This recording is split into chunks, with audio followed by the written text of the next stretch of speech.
morning. Thank you for watching. Today I'm going to show you all about our beautiful 9-patch quilt. So this is one that we made a couple years back. And you can see each section kind of goes together. You can see the 9 that went together, and here with the pink and the monkeys all went together.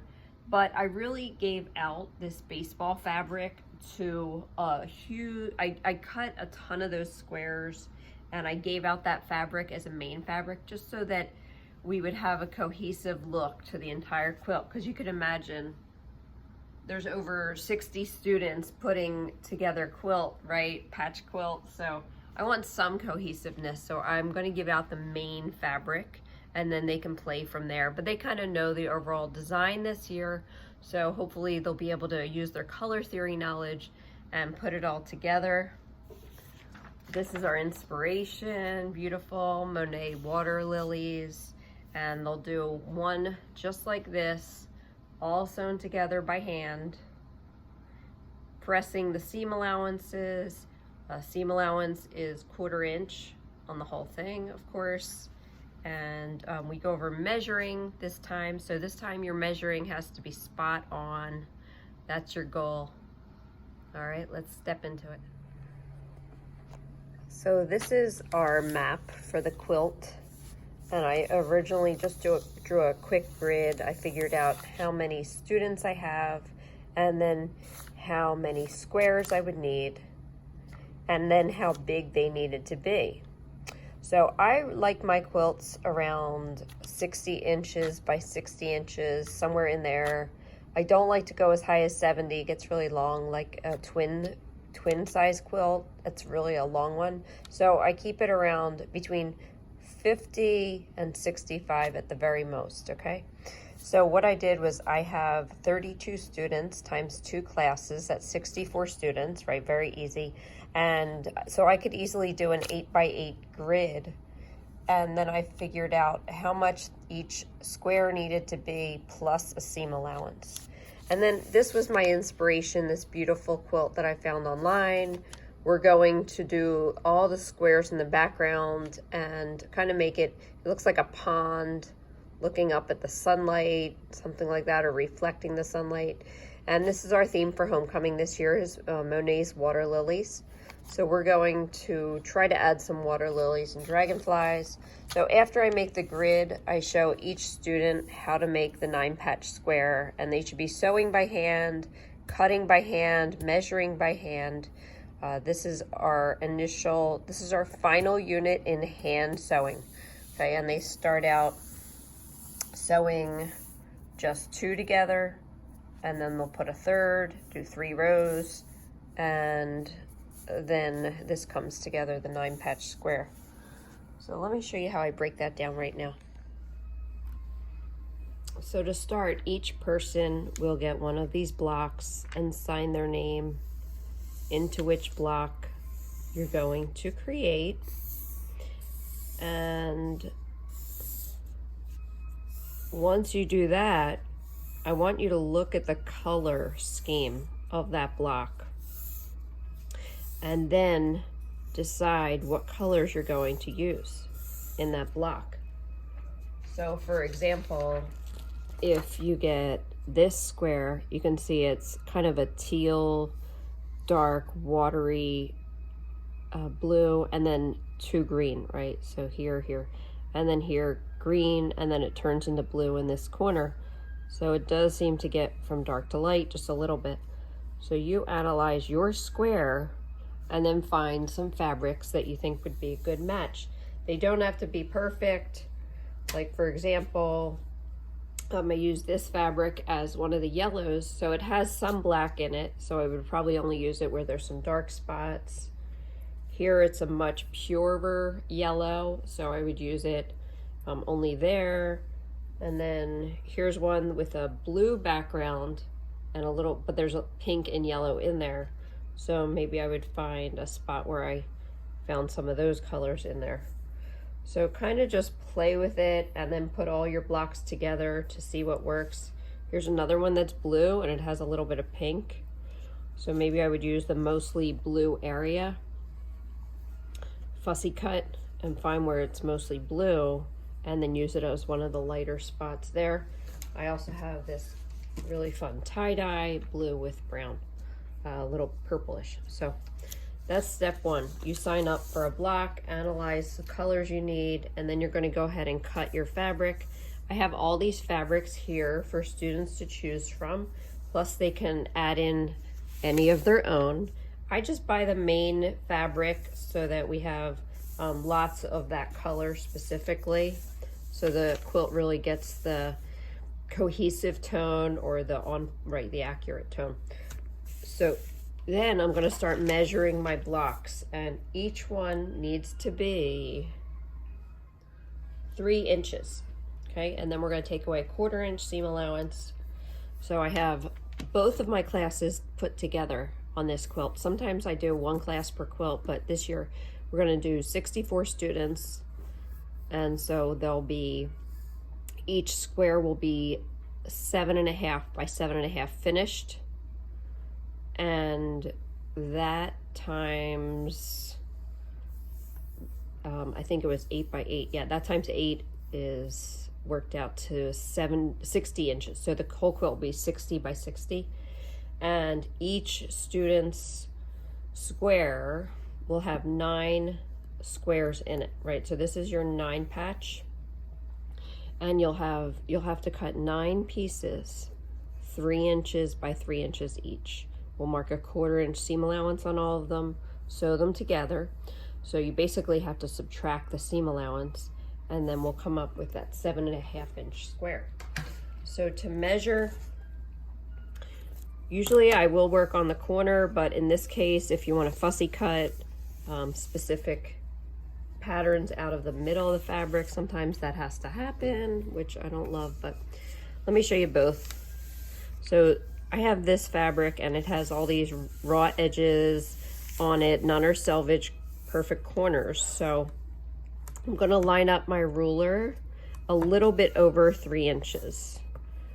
So here's the 3 inch line, and here's a 3 inch line. This is the 3 inch square. I'm going to line it up with a little overhang here. So I'm not going to go perfectly on the line. I'm going to go a little extra.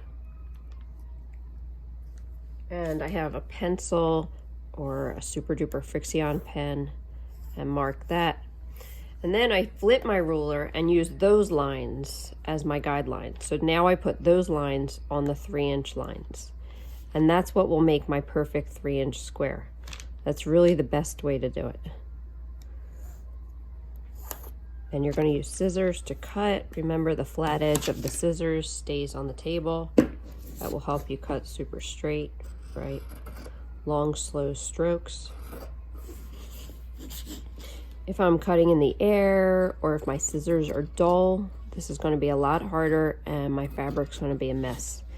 Also, if your fabric starts fraying now, it's going to fray even more as you sew. So make sure you're using this quilting cotton with very tight weave. Especially here, this cut is where you need to really be stable, okay? Slow, and then it's a perfect 3 inch square. And you can double check them, lay them on the ruler, and they should line up at the 3 inch line on both ways, okay? If you're cutting off of a corner, you can just line it up at the 3 inch line. And if it lines up just right on this 3 inch line and this 3 inch line, then I know I have a perfect 3 inch square. Then I can go ahead and mark it and cut it right away, because that's perfect 3 inch square, right? But many times it's not. The one thing that'll make this job easier is ironing before you sew really well. Iron your fabric. Some people love to pre-wash their fabrics before they make a quilt. Some people never pre-wash their fabrics. So now that I have my 3 inch pieces, and through the magic of television, I have a whole bunch more. I'm going to pick and choose which ones will go next to each other, or you can play the random game. Whatever it is works for you. I'm going to pick 2 so that you can see the colors really well on the video. And I'm going to pick And then I'm just going to do back stitch. So whenever we are going to back stitch, we're going to pin, but before we pin, let's make sure to mark that 1/4 inch seam allowance. So I put the fabric on the 1/4 inch line under the ruler. So a 1/4 inch of the fabric is under the ruler. And it's a healthy 1/4 inch. It's not too skimpy. And very gently marking your seam allowance there. I don't think you need to do them all because you'll see as you go together, some need to be marked, some don't. Right, so that's where we're going to start, is with 2 pieces. We're going to pin them together.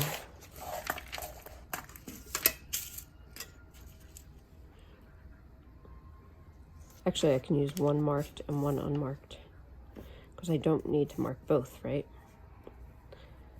Once I have them pinned, I'm going to go ahead and start the back stitch, and I'm going to make it really strong at each end, which means just 1 extra stitch. So I'm going to start here, do 2 stitches to secure it, and go to the very end. All right, let me show you how that's done. So you're going to start here a little bit close to the edge. And just make your stitches really, the other thing, you can just make your stitches really small at the beginning and snug. So I'm going to go back and do 1 extra stitch right now before I go on, just to secure it. And then go on and do back stitch all the way to the end. And then do the same thing at the end, repeat it. Okay, once I have that done, I can flip it open, and so I did 3 already, but once I have that done, what you're gonna do is iron it here, just like that. That sets the stitches in, set in the stitches, iron, open it up, iron again. On the back, you're gonna press the seam allowance. This is the seam allowance. You're gonna press it towards the darker fabric so that it doesn't show on the other side. Press towards the darker fabric, all this with the iron, right? And then you go on and you make your 3rd piece. So then you have your row of 3 pieces. Repeat this 2 more times. So you'll have 3 rows of 3. So we're always going to set them up right sides together, right? Remember, right side, wrong side. So we're going to put them right sides together and add that seam allowance again. If you notice some things are sticking out, some pieces are a little bit off in size, do not cut anything. Okay, just roll with it and let's see how it goes.